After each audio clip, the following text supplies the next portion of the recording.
Imagine waking up in an apartment building where nearly every person in your town is your neighbor.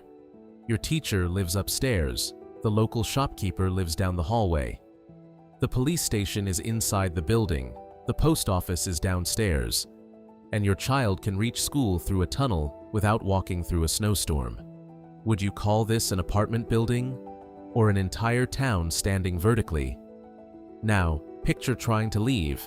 You drive towards the only road connecting the town to the outside, but the entrance is closed. There is no second road, no route around the mountain, and no shortcut. You missed the final opening, and now you are staying until morning. This is Whittier, Alaska, a town surrounded by mountains, glaciers, freezing water, violent winds, and some of the heaviest snowfall in the United States. Whittier has only a few hundred permanent residents, and nearly all of them live inside the same 14-story building. It is called Begich Towers. From the outside, it looks like an old concrete apartment block, but behind its walls are homes, offices, a post office, a store, laundry facilities, shared spaces, and part of the local government. The school sits nearby, connected through a pedestrian tunnel. For residents, the building is not just where they sleep. It is their neighborhood, their main street, their meeting place, and during winter, their shelter from the outside world. At first, this may sound convenient. There is no long commute, no school traffic, and no need to drive across town to visit friends. Most people you need are only a few floors away. But think about the other side. What happens when you want privacy? What happens when the person you argued with yesterday enters the same elevator today? And what happens when one building has a heating problem, an elevator failure, or a plumbing issue? In most towns, a building problem affects one group of residents. In Whittier, it can affect nearly the whole community. So why did anyone build a town like this? The answer begins with a war. During the Second World War, the United States military was searching for a protected Alaskan port.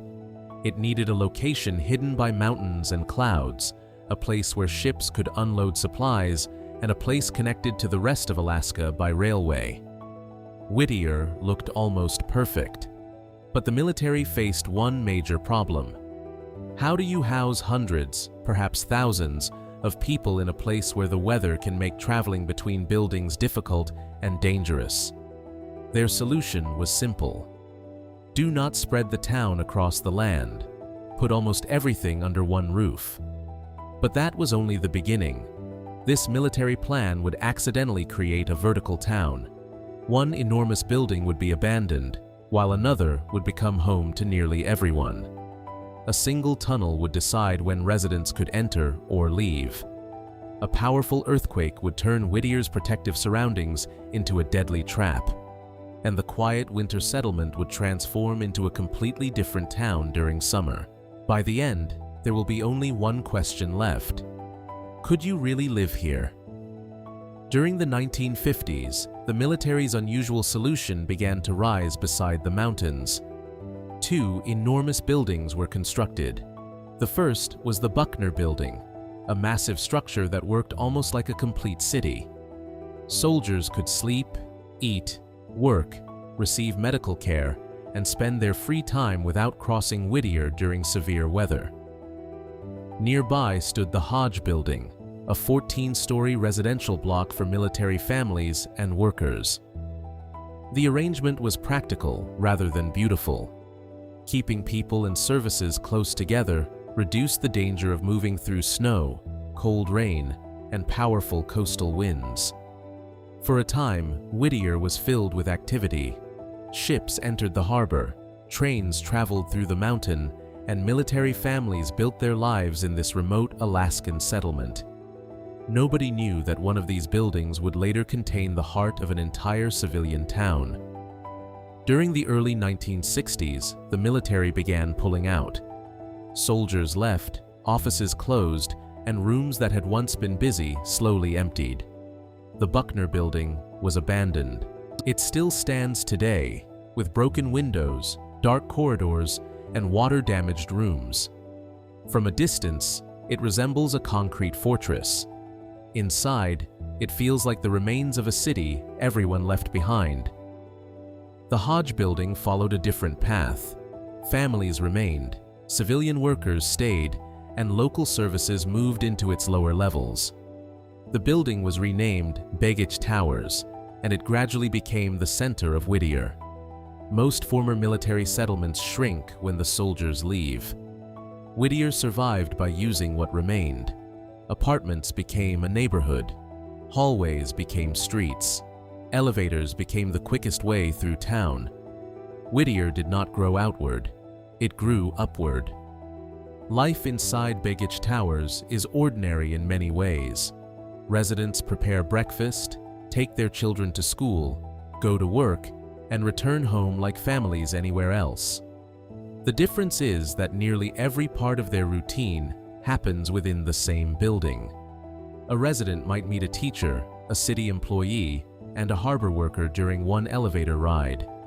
Children grow up surrounded by adults who know them. Neighbors notice when someone needs help, and newcomers rarely remain strangers for long. That closeness has another side.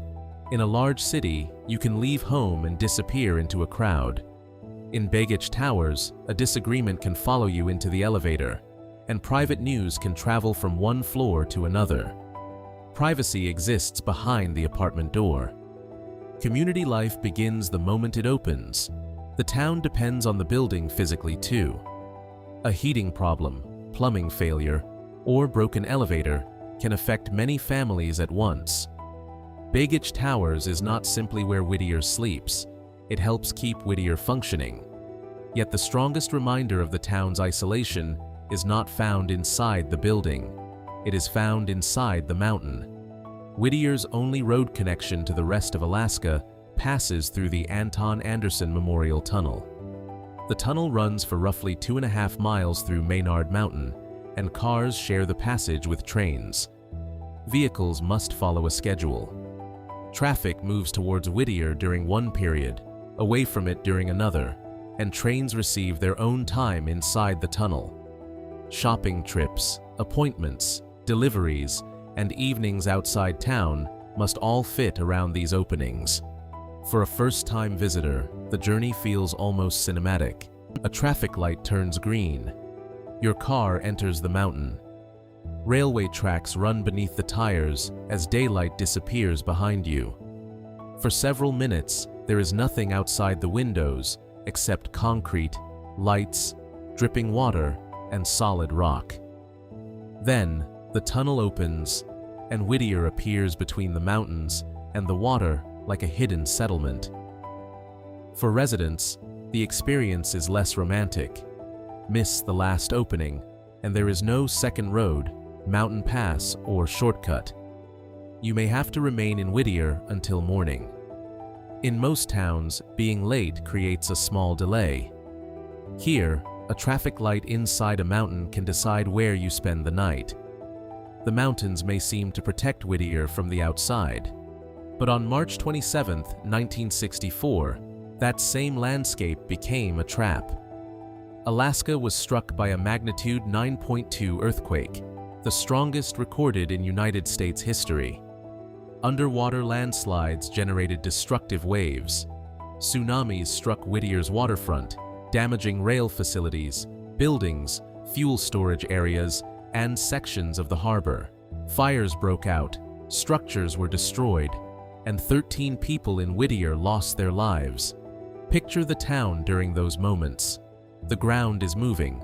Mountains rise behind the buildings. Deep water lies ahead. And the only road passes through solid rock. There is nowhere simple to run.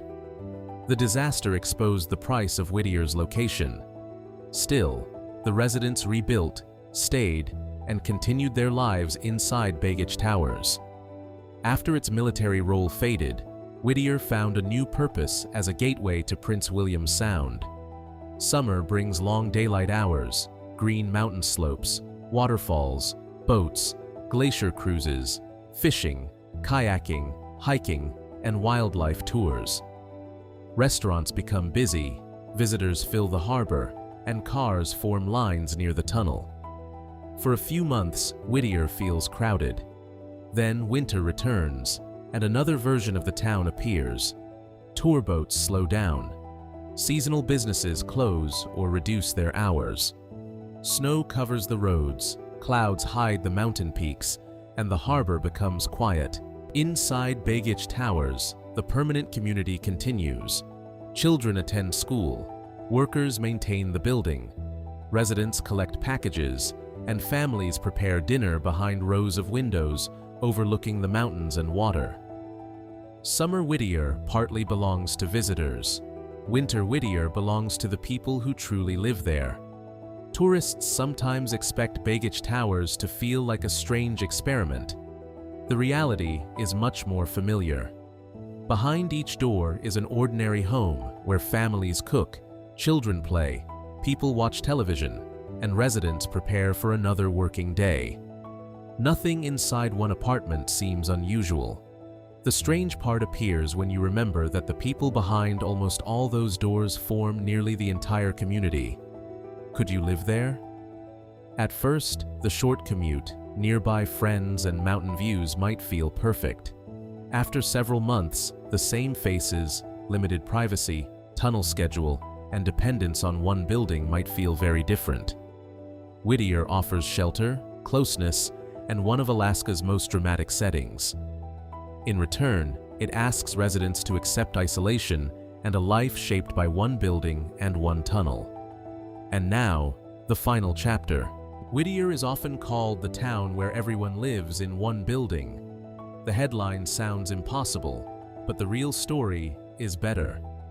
The military built upwards to protect families from the Alaskan weather. When the soldiers left, one giant building fell silent, while the other remained alive. Civilians moved in. Services gathered inside. Former military housing became the center of a new community. Today, hundreds of lives begin behind the same concrete walls. Begich Towers is no longer simply an apartment building or a piece of military history. It is the structure that allowed Whittier to survive after its original purpose disappeared. This is Whittier, Alaska, a town hidden behind a mountain, connected by one tunnel, and held together inside one building. Tell us in the comments. Factverse brings you unusual towns, hidden places, and true stories from across the planet. Subscribe now and join us for the next place that seems impossible until you hear the story behind it.